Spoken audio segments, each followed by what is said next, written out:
നമസ്കാരം. മഹാരാഷ്ട്രയിൽ വോട്ടർ പട്ടികയിൽ അനധികൃതമായി വോട്ടർമാർ കടന്നുകയറിയിട്ടുണ്ടെന്നും മഹാരാഷ്ട്ര തെരഞ്ഞെടുപ്പിന് മുമ്പുണ്ടായിരുന്ന വോട്ടർ പട്ടികയിൽ വലിയ ക്രമക്കേട് നടന്നിട്ടുണ്ട് എന്നും ആരോപിച്ചത് കോൺഗ്രസിൻ്റെ നേതാവായ രാഹുൽ ഗാന്ധിയായിരുന്നു. ആ ആരോപണം ഉണ്ടായത് തെരഞ്ഞെടുപ്പ് നടക്കുന്നതിന് മുമ്പൊന്നുമല്ല. തെരഞ്ഞെടുപ്പ് നടക്കുന്നതിന് മുമ്പ് തന്നെ ഈ വോട്ടർ പട്ടികയുടെ കരട് രൂപവും അന്തിമ വോട്ടർ പട്ടികയുമെല്ലാം കോൺഗ്രസ് അടക്കമുള്ള എല്ലാ രാഷ്ട്രീയ പാർട്ടികൾക്കും സൗജന്യമായി തന്നെ ഇലക്ഷൻ കമ്മീഷൻ നൽകുന്നതാണ്. അപ്പോഴൊന്നും ഉന്നയിക്കാത്ത ഒരു ആരോപണം പോളിംഗ് ദിവസത്തിൽ ഏറ്റവും ഒടുവിൽ ഈ വോട്ടർമാരുടെ വോട്ടിങ്ങുമായി ബന്ധപ്പെട്ട നിരവധി രേഖകളുണ്ട്. ഈ രേഖകളടക്കം പാർട്ടികൾക്ക് നൽകാറുണ്ട്. ഇതിലൊന്നും ഉന്നയിക്കപ്പെടാത്ത ഒരു ആക്ഷേപമാണ് തെരഞ്ഞെടുപ്പിന് ശേഷം കോൺഗ്രസ് തോറ്റതിന് ശേഷം മഹാരാഷ്ട്രയിൽ ഉന്നയിക്കപ്പെട്ടത്. അങ്ങനെ വോട്ടർ പട്ടികയിൽ വലിയ രീതിയിൽ ആളുകൾ കടന്നു കയറിയിട്ടുണ്ട്, അങ്ങനെയാണ് BJP വിജയിച്ചത് എന്ന് ആക്ഷേപിച്ച കോൺഗ്രസ്, അല്ലെങ്കിൽ അങ്ങനെ ഒരു ആരോപണം ഉന്നയിച്ച കോൺഗ്രസ് ബീഹാറിലെ വോട്ടർ പട്ടികയുടെ സൂക്ഷ്മ പരിശോധന എന്തുകൊണ്ട് എതിർക്കുന്നു എന്ന ചോദ്യത്തിന് ഇതുവരെ ഉത്തരം കിട്ടിയിട്ടില്ല. അതായത് ബീഹാറിൽ ഒരു സൂക്ഷ്മ പരിശോധന ഇലക്ഷൻ കമ്മീഷൻ നടത്തുകയാണ്. സ്പെഷ്യൽ ഇൻറ്റൻസീവ് റിവിഷനാണ് വോട്ടർ പട്ടികയിൽ നടത്തുന്നത്. ഇത് പ്രധാനമായിട്ടും അനധികൃത കുടിയേറ്റക്കാർ വോട്ടർ പട്ടികയിൽ കടന്നുകൂടാതിരിക്കാൻ വേണ്ടിയിട്ടുള്ള ഒരു പ്രവർത്തനമാണ്. ഇത് കാലാകാലങ്ങളിൽ തെരഞ്ഞെടുപ്പ് കമ്മീഷൻ നടത്തുന്നതാണ്. മോദി സർക്കാർ അധികാരത്തിൽ വന്നതിന് ശേഷം നടത്തുന്നതല്ല. ബീഹാറിൽ ഏറ്റവും ഒടുവിലായി SIR നടത്തിയത് 2003-ലാണ്. അപ്പോൾ മൻമോഹൻ സിംഗ് ആണ് ഇന്ത്യ ഭരിക്കുന്നത് എന്നോർക്കുക.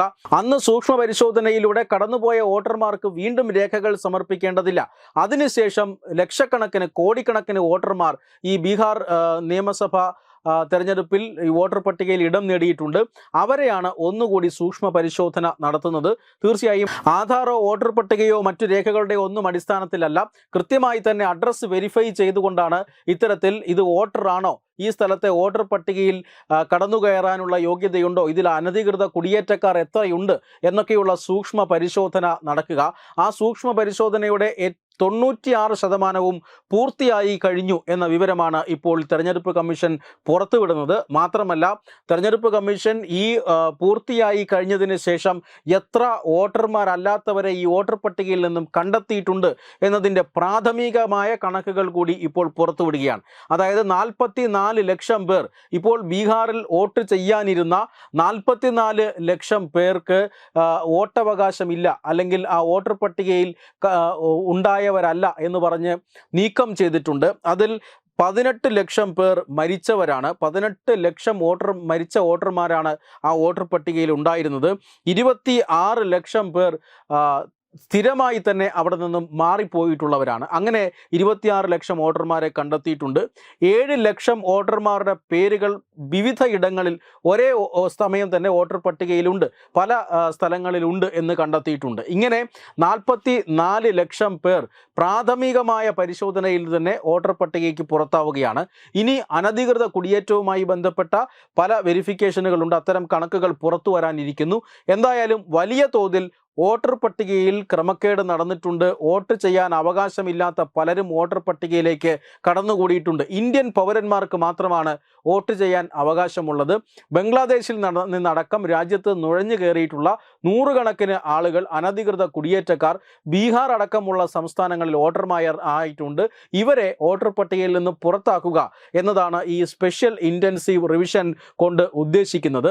44 ലക്ഷം പേർ പ്രാഥമികമായ കണക്കുകൾ പ്രകാരം തന്നെ പുറത്താകുന്നു എന്ന് പറഞ്ഞാൽ തീർച്ചയായും ഇവരൊക്കെയായിരുന്നു ഇത്തരത്തിൽ കോൺഗ്രസിൻ്റെയും അതുപോലെ തന്നെ മറ്റ് രാഷ്ട്രീയ RJD അടക്കമുള്ള രാഷ്ട്രീയ പാർട്ടികളുടെയും വോട്ട് ബേസ്. ഇവരെയാണ് അനധികൃതമായ രേഖകൾ നൽകി മരിച്ചവരുടെയൊക്കെ പേരിൽ വോട്ട് ചെയ്യിപ്പിച്ചുകൊണ്ടൊക്കെയാണ് ഇവർ അപ്രമാദിത്വം ഈ സംസ്ഥാനങ്ങളിലൊക്കെ നിലനിർത്തിയിരുന്നത് എന്ന് വ്യക്തമാവുകയാണ്. വോട്ടർ പട്ടിക ശുദ്ധമാകുന്നതോടുകൂടി ഇത്തരത്തിൽ സുഗമവും സ്വതന്ത്രവുമായ തെരഞ്ഞെടുപ്പ് ബീഹാർ സംസ്ഥാനത്ത് നടപ്പാക്കാൻ കഴിയുമെന്ന ആത്മവിശ്വാസത്തിലാണ് തെരഞ്ഞെടുപ്പ് കമ്മീഷൻ. എന്നാൽ അതേസമയം തന്നെ ഈ സ്പെഷ്യൽ ഇൻറ്റൻസീവ് റിവിഷനെ കോൺഗ്രസ് അടക്കമുള്ള രാഷ്ട്രീയ പാർട്ടികൾ എതിർക്കുകയുമാണ്.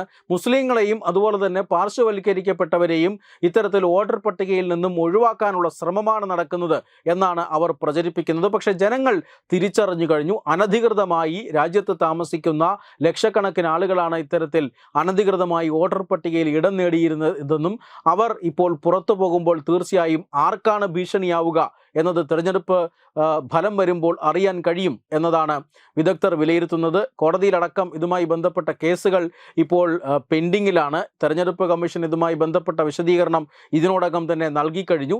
2003 ഏറ്റവും ഒടുവിലായി SIR നടന്നത്. ഈ SIR എന്നത് ഭരണഘടനാപരമായി തെരഞ്ഞെടുപ്പ് കമ്മീഷൻ ചെയ്യേണ്ട ഒരു പ്രവർത്തനമാണ്. അതുമായി മുന്നോട്ട് പോവുക തന്നെ ചെയ്യും എന്നാണ് തെരഞ്ഞെടുപ്പ് കമ്മീഷന്റെ നിലപാട്. വെബ് ഡെസ്ക് തത്വമൈ ന്യൂസ്. ഭാരതത്തിലെ അതിപ്രശസ്തമായ ക്ഷേത്രങ്ങളിലേക്ക് മലയാളം ന്യൂസ് നെറ്റ്വർക്ക് സംഘടിപ്പിക്കുന്ന ആധ്യാത്മിക യാത്രകൾ. പ്രമുഖ ട്രാവൽ ഏജൻസിയായ യാത്രാനന്ദയുമായി ചേർന്ന് മലയാളം ന്യൂസ് നെറ്റ്വർക്ക് ഒരുക്കുന്ന യാത്രയിൽ ചുരുങ്ങിയ നിരക്കിൽ നിങ്ങൾക്കും പങ്കാളികളാകാം. ഭാരതത്തിലെ പ്രമുഖ ശക്തിപീഠമായ അസമിലെ കാമാഖ്യ ക്ഷേത്രത്തിലേക്കാണ് ആദ്യ യാത്ര. കാമരൂപമെന്ന് കാളിദാസനും പ്രാഗ്ജ്യോതിഷപുരമെന്ന് വ്യാസനും വിളിച്ച അതിമനോഹരമായ സംസ്ഥാനമാണ് അസം. സമമായി മറ്റൊന്നില്ല എന്നാണ് അസമിന്റെ അർത്ഥം. ബ്രഹ്മപുത്ര നദിയും ഹിമാലയവും ദൃശ്യചാരുത കൊണ്ട് അനുഗ്രഹിച്ച അസമിലെ കാമാഖ്യ ഇന്ത്യയിലെ തന്നെ ഏറ്റവും പ്രധാനപ്പെട്ട കാളി ക്ഷേത്രങ്ങളിലൊന്നാണ്.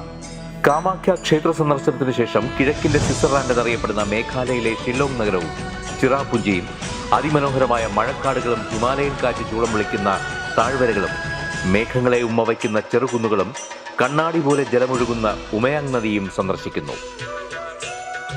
ജീവിതത്തിൽ ഒരിക്കലെങ്കിലും കണ്ടിരിക്കേണ്ട ഈ അത്ഭുത ലോകത്തിലേക്ക് നിങ്ങളെ സ്വാഗതം ചെയ്യുന്നു. വിമാന ടിക്കറ്റും ചിലവുകളും ഉൾപ്പെടെ 65,000 രൂപ ചിലവ് വരുന്ന ഈ പാക്കേജ് 59,000 രൂപയ്ക്ക് മലയാളം ന്യൂസ് നെറ്റ്വർക്ക് നിങ്ങൾക്ക് ലഭ്യമാക്കുന്നു.